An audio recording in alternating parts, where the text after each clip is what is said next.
Pour fausse déclaration, après 8 ans au Canada, un Algérien expulsé. Arrivé vers l'année 2000 au Québec, en qualité de touriste mais Montréal l'a envoûté, il décide de ne pas y revenir mais le temps passe, il grille ses 6 mois autorisés. À vrai dire, il était jeune, travailleur et se disait qu'un jour sa situation se régularisera. En 2003, il fera connaissance d'une Algérienne, née et grandie à Montréal. Ils se sont entendus pour officialiser leur union, mais pour être en situation légale, notre ami fera une demande d'asile.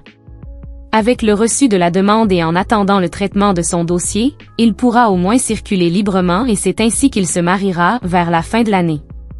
Sa vie de couple était heureuse, surtout avec la venue de 2 adorables garçons. Tout allait bien, mais au début de l'an 2008, le verdict est tombé.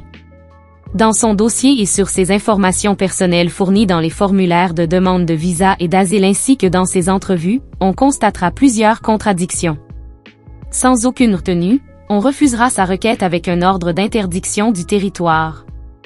On n'a pas pris en considération sa bonne conduite, son statut d'un bon père de famille et d'un homme bien intégré.